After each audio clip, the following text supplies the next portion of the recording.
I'm Bishop William Medley of the Diocese of Owensboro, and today I've invited a couple of my friends to help talk to you about the meaning of Good Friday. So, would you introduce yourself? Hi, my name is Caroline Lawson in 3rd grade and I'm from the K-3 Campus. Okay. Hi, I'm Matt Burton and I'm in 3rd grade. I go to the K-3 Campus. Okay, well, I'm glad to have you with me today. One of my important jobs as a bishop is to teach people about holy days and important events in the church. And so I thought maybe I could get some 3rd graders to help me to explain and talk about Good Friday. So what do we know about Good Friday from the Gospels? Jesus died on the cross. Jesus died on the cross. What else does the Gospel tell us about that Good Friday? He carried the cross to Calvary. Carried the cross up to Calvary. Okay. Along the way, who did Jesus meet along the way? The women of Jerusalem. Yes. And what did he tell them? He told them not to cry for him, to cry for themselves and their children. Right. Who else did Jesus meet? He met his mother. Met his mother. That must have been very sad because everyone knew that Jesus was walking to Calvary to be put to death. And so it's one of the great sorrows of Mary that she was there to see her son carry a cross knowing what was going to happen to him.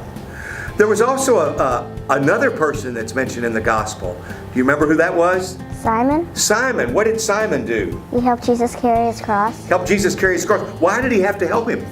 Because the soldiers made him. The soldiers made him, but Jesus kept falling down. The cross was heavy, and before he carried the cross, Jesus had been scourged, which means he had been beaten with a whip. He had had a crown of thorns put upon his head, so he was already weak, and he kept falling down. And of course, the soldiers didn't want Jesus to die before they got to Calvary and could crucify him, so they made Simon help him carry that cross. Okay, once they got to Calvary, what happened? The soldiers nailed Jesus to the cross. That must have been terribly painful, and Jesus would have cried out in pain like any human being would. Then what are some of the things that Jesus said when he hung on the cross? He said to his Father, forgive the people who nailed me to the cross. Yes. Can you imagine that? Somebody being as cruel as the soldiers were to Jesus, and Jesus' last words were, Father, forgive them. So today, here all these hundreds and thousands of years later, we still celebrate Good Friday. Why would we call a day when Jesus died good?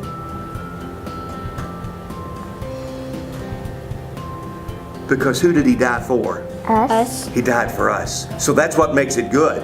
It wasn't a real good day for him, was it? Except that he was doing his Father's will. So how do we remember Good Friday? What do we do to remember Good Friday? We venerate the cross. We venerate the cross. What does that mean? It means there's a big cross and you go up, you can kneel to it, kiss it. Right. So to remind Christians that the cross is an important symbol. So we have crosses in our churches. We have crosses in our classrooms. You see crosses a lot of places. People even wear crosses. A bishop always wears a cross, and he wears it near his heart so that the cross of Jesus is always near the heart of the bishop to remind him of the good news of Good Friday, right? So you mentioned that we would venerate the cross on Good Friday. So I remember doing that as a little bitty boy. And like you said, we would go up and we would genuflect before the cross, we might touch the cross, or we might kiss the cross. So I want you to join me in venerating my cross. Would you like to do that? Very good. Okay, well thank you all.